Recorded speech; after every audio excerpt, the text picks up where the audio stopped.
ልጁን ገለሽዋል። መልስሽ ምንድነው? ታዲያ አንቺ ምን አደረግሽ ውሃዬ? ከዛ ማለት ነው ከዛ እኔ አንድ ጊዜ በዱላው መታወትና አሮጥኩ። እዛ ልጁ አዲሱ ልጅ ሊነሳ ሲል ከዛ አበጌል ደግሞ በዱላው መታ። ከዛ እንደገና አስተኛችው። ጊዜው እኮ አልቋል። ግድ የለም ደርዬ፣ ምንም ነገር ቢመጣልኝ የእውነት ያው ምንም ነገር ቢመጣ አመሰግናለሁ። ደረጀ ምስኪንዬ እንግዲህ በጣም እየተጨነቀች ነው የምትገኘው በእህቷ አቢጌል ጉዳይ። እንግዲህ የደረሰባት ነገር በጣም አሳስቧታል፣ አሳዝኗታል። እንግዲህ አቢጌል ብትሆን ኑሮ እስካሁን እልል እያለች ፍሽካ እየነፋች አታሞ እየደለቀች ተጨፍር ነበረ። እንግዲህ ዳጣ ግን በጣም እንግዲህ ቆዝማለች። በሰዓቱ በጣም ደስ በሚል ሁኔታ ዳጣ አቤታ ስላልነበረች እንግዲህ ከተጠርጣሪዎቹ መካከል ስላልነበረች አምልጣለች ማለት ነው። ብታመልጥም ግን እሷ እዚህ ሆና በጣም በጭንቀትና በሀሳብ እየነጎደች ነው። በጣም እያሰበች ነው። በጣም ነው ያሳዘነቻት። አቢጌል በዚህ ሁኔታ መሆኗ በጣም አስደንግጧታል ማለት ነው። እንደምትታሰርም ስለምታውቅ ምክንያቱም ሕጉም እንደሚያስገኛት የሆነውን ነገርም እንግዲህ አንድ በአንድ ስለሚያውቁ ስለምታውቅ ዳጣ ጭምር በጣም እንግዲህ በዛም በጣም ያሳስባት ነው። በጣም ያስጨንቃት ነው ከሚባለው በላይ ማለት ነው። እንግዲህ ቤተሰቦቻችን እሷም እንግዲህ በቃ እንባ ነው የተናነቃት። እንግዲህ ከሄዱ በኋላ ራሱ ለናታን ደውላ ምን ደረሰ እንግዲህ ውሃ ሀዲያ ገብታ ነበረ። ከዛ ደግሞ አቢጌል አሁን ገባች ምናምን ሲላት በቃ እንዴ በቃ ነገር ተበላሽ፣ ሁሉም ነገር አለቀ አትለኝም እንዴ? ታዲያ ምንም ሌላ ነገር መጠየቅ እንትን አይጠበቅብህም። ምክንያቱም ውሃ ከገባች ነገሩ ይሿልቋል ማለት ነው። ስለዚህ በጣም ከባድ ነው። ወይኔ እህቴ ስታሳዝን እያለች ነበረ።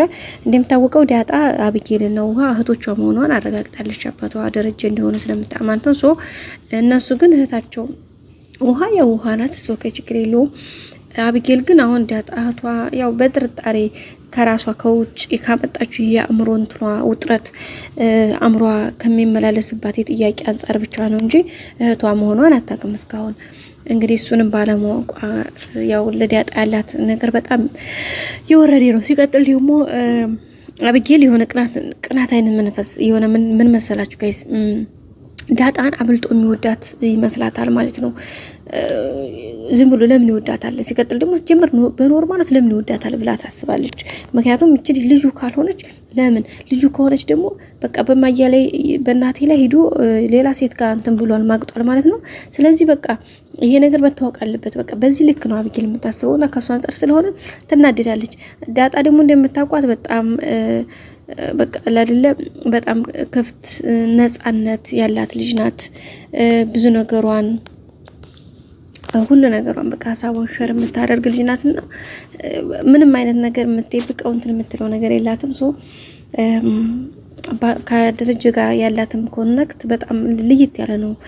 ኢቭን እንኳን አይደለም ከሁሉም ከቤተሰብ ጋር እንደያችሁት ከሰላም ጋር ያላት ሪሌሽን ከወይዘሮ ማርታ ጋር ከልጆቹ ጋር ያላት ቀረቤታ ለይት ያለና በጣም ሀሪፍ የሚባል ጤናማ የሚባል ግንኙነት ነው ያላት።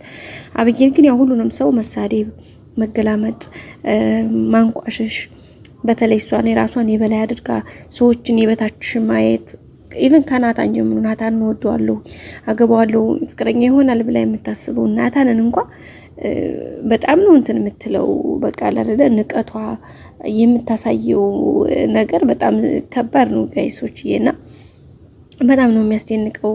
እንግዲህ ከዛ አንፃር ናታንን አሁን ወደዋለሁ ያለች ማን ነው በቃ ምን አባካንተ በእናትና በአባቴ ቤት ትፈልግ መድረሻ ሄድ ምናምን ትለዋለች ማለት ነው። ደግሞ አንተ ወንድ ነህ እንዴ ሴት ትለዋለች ስትፈልግ። ከዛ ምን አባክ ትለዋለች ስትፈልግና በቃ ሬስፔክት የሚባል ነገር የላትም። ክብር የሚባል ለሰው ልጅ ምንም የላትም። በቃ ፒንፉል ጋይዝ በቃ ህመም ነው እንትኗ አማርኛዋ የምትናገረው ነገር እያንዳንዱ ሰው በቃ ጠቅ ማድረግ ነው የምትፈልገው። እንግዲህ እንዳያችሁት ከእህቷ ውሃን ጀምሮ አንቺ ጂል በቃ ጂል ካብት ምናምን በቃ እንደዚህ ዝቅጥ ያለ ኢቭን ጓደኛዋን መጥረን እንኳን አንቺ ደግሞ ካብት ከጂል ጋር ይዋልሽ ምን አባሽንስ ምናምን በቃ የሌለ ነው የምትላት።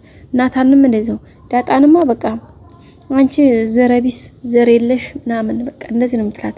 ሲቀጥል ደግሞ አሁን ሰላምን ከማንም ምን ስትል ከሰከሽ ያመጣሽው በቃ ጋይስ ሞራል ብትን ነው የሚያደርገው። የሆነ ጭንቅላት የሚመታ ነገር ነው የምትናገረው። በቃ ሆነ ብላ ነው አስባበት ምናምን ሬዲ ሆና ነው ይሄን ነገር የምትናገረውና በጣም ነው የሚያስጠላው። ግን ያው ምንም ማድረግ አይቻልም። እንግዲህ ያው ግዴታ መኖር ስላለባችሁ ትኖራላችሁ። ሰው ቤት ሆናችሁ አንዳንድ ነገሮችን ያው መኖር ነው መልካሙ። ዝም ብሎ መኖር በጣም ትልቅ ነገር ነው። ጥሩ መልካምም ነገር ነውና እንግዲህ በዚህ መልኩ ነው አቶ ደረጀም እንግዲህ አቢጌልን ሲቆጣ፣ ሲመክር፣ ሲገስጽ ነገሮችን ለማስተካከል ብዙ ነገሮችን ሲጥር ቆይቶ ነበረ። ግን እምቢ አሉ ማለት ነው። አልቻለም። እንግዲህ ከአቅሙ በላይ ሆነ። አቢጌልም እንግዲህ ይሄው ለዚህ ነገር ተጋለጠች። ይሄም የራሷ ነው። ሌላው እንግዲህ ገዜ ነው። ገዜ እንግዲህ ቤተሰቡን ፈካ እያደረገው ነበር። እንግዲህ በትናንትና በአኒቨርሰሪያቸውም ላይ በጣም ደስ የሚል ፕሮግራም ነው ያሳለፉት። ያም አልፎ እንግዲህ አሁን ደግሞ ይሄኛው ችግር ሲመጣ እንግዲህ ፖሊሶቹን እና አርጁን ምን አባታችሁ ጎርጄ ነው የምጥላችሁ ምናምን እያለ እንግዲህ አፈረጠጤው እያለ ነው የሚገኘው። ፖሊሱም እንግዲህ መታወቂያውን ቢያሳየው ምንድነው እንደምታሳየኝ ነው ወደዛ ምናምን እያለ ነው ቀብረር እንዲህ የዲያኮሩ ቀብረር ብሎ ማለት ነው። እና ወይዘሮ ማርታና አቶ ደረጀም እንግዲህ በጣም ደስ ፍክት ያለ ሀሪፍ ፕሮግራማቸውን አክብረዋል ከልጆቻቸው ጋር። በቃ በጣም ደስ የሚል የማይረሳ መጀመሪያ ደግሞ በፕራንክ የተጀመረ መሆኑ ደግሞ ልዩ ውበት ሰጥቶታልና በጣም ደስ የሚል ነገር ነበረ። ያው በኋላ የመጣው ነገር ሁሉንም ቢያስደነግጣቸው ማለት ነው።